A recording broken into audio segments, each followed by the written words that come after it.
तो पिताजी हमारे आप लोगों के सामने हैं और आपके बारे में मैं छोटा सा परिचय दे देता हूं कि लगभग 40 से 45 वर्ष हिंदी माँ की सेवा किया है इन्होंने। हिंदी के प्रवक्ता के रूप में रिटायर हुए थे टांडा अम्बेडकर नगर से। बाबूजी बहुत स्वागत है आपका।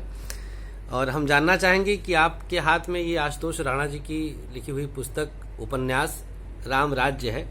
आपने इसको पूरा पढ़ लिया बाबूजी? जी। अच्छा, क्या बताएंगे इस किताब में आपको क्या कुछ मिला है? आपने और भी बहुत सारी किताबों का अध्ययन किया होगा अपने जीवन काल में, तो इस किताब के विषय में, इस पुस्तक, इस उपन्यास के विषय में जो श्री आशुतोष राणा जी ने लिखा है, इसके बारे में आप थोड़ा सा हमको बताएं और पाठकों को क्यों आप रिकमेंड करेंगे कि वो ये उपन्यास का अध्ययन करें। हम जैसे लोगों के लिए या और भी जो युवा हैं, क्यों पढ़ना चाहिए ये पुस्तक, इसके बारे में थोड़ा प्रकाश डालिए आप। इस पुस्तक को पढ़कर मैं बहुत ही प्रभावित हुआ। वाल्मीकि रामायण का अध्ययन किया था, रामचरितमानस को पढ़ता था, बच्चों को पढ़ाया भी था, लेकिन आशुतोष राणा ने इसमें क्या भर दिया है। माँ सरस्वती की कितनी बड़ी उनके ऊपर कृपा हुई और भोलेनाथ भगवान शंकर जी ने कितनी कृपा उनके ऊपर दिखलाई कि शब्दों का गुंथन तो अनिर्वचनीय है, अलौकिक है। वाह। मैं तो इस तरह पाया ही नहीं अब तक।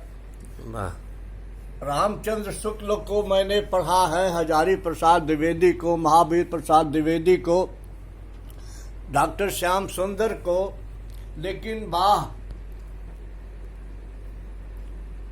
शब्दों का गुंथन जो है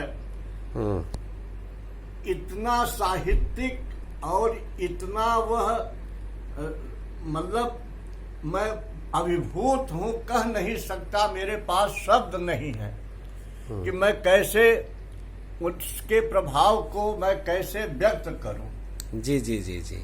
मैं तो सिर्फ इतना कहूंगा कि राणा जी ने जो इसमें नई परिकल्पना किया है कि शूर्पणखा और अच्छा, ये प्रसंग आया है उसमें? हाँ। अच्छा अच्छा, आप, हाँ, मैं चाह रहा था कि आप कुछ एक दो प्रसंगों को उद्धृत करें यहाँ पर। शूर्पणखा और महाप्रतापी राजा दशकंधर रावण जी, ये सब राम की भक्ति में यह सब कुछ किए हैं। जी। कोई गहराई कोई इनका विरोध नहीं, ये तो उसके पूरक बने हैं। क्या बात है। तो इस प्रकार मैं और एक दो प्रसंग कुछ जो अच्छा युवाओं के लिए भी इसमें है, बहुत कुछ है। अच्छा, हाँ, ये जरूरी है जानना, क्योंकि जब युवा इस चीज को समझेगा तो उसकी सार्वभौमिकता को भी ये समझेगा। युवा ही तो भावी जो है भारत का निर्माता और वह पोषक करता है, आगे बढ़ाने वाला है, विकास पथ पर ले जाने वाला है। तो वह समझे कि राम राज्य क्या है और उसकी स्थापना के लिए हम व्यक्ति से लेकर परिवार, समाज और राष्ट्र और विश्व स्तर पर हम कैसे स्थापित कर सकते हैं। क्या बात है। इसलिए मैं युवाओं को विशेष रूप से मैं चाहूंगा कि वह इसका अवलोकन करें और वो भी पाएंगे यदि उनकी साहित्य में रुचि है। हाँ, एक शर्त है। हाँ हाँ, साहित्य में रुचि होनी चाहिए। साहित्य में रुचि होनी चाहिए। शब्द बड़े अच्छे हैं, बहुत सामान्यता वो समझ में नहीं आते। हाँ हाँ, यह जरूर कठिनाई है। हाँ हाँ, लेकिन उसका अर्थ भी नीचे लिखा हुआ है यद्यपि की। हाँ, टिप्पणी है। हाँ, टिप्पणी, शब्दों की टिप्पणी है।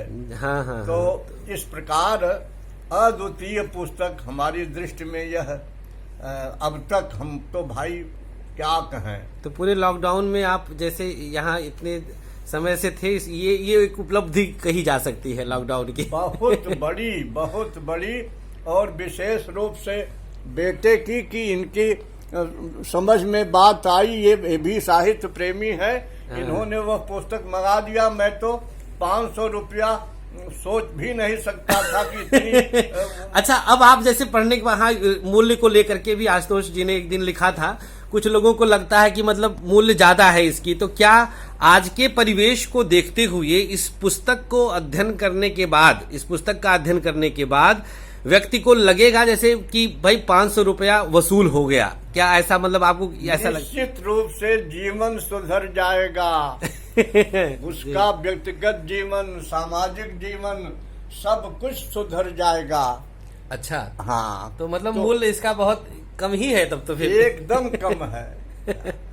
चलिए, बहुत अच्छा रहा। और ये हमारे दर्शकों को भी जो अभी इस कार्यक्रम को देखेंगे, मतलब इस वीडियो शूट को देखेंगे हम, इसलिए कि ये कुछ समाज को दिया है, श्री आशुतोष जी ने जो दिया है, ये एक उपलब्धि। अगर पिताजी का इस तरह का अनुभव इनके जीवन का जो है अवस्था के अनुसार 78 वर्ष, बाबूजी कितनी अवस्था हुई? 79 वर्ष। 79 वर्ष की अवस्था, और हिंदी के प्रणेता रहे हैं, हिंदी के लेक्चरर रहे हैं, हिंदी को जिया है इन्होंने, और उसी की रोटी खाकर यहाँ तक पहुंचे। तो अगर हिंदी भाषियों के लिए ये खास पुस्तक जो श्री आशुतोष जी ने लिखा है, इसको इतना डीपली अगर रिकमेंड किया जा रहा, तो मित्रों मैं तो यही कहूँगा कि आप लोग भी इस पुस्तक को मंगाइए और अध्ययन करके जीवन को कुछ संवारने के लिए कदम बढ़ाइएगा। हर हर महादेव। धन्यवाद बाबूजी, धन्यवाद।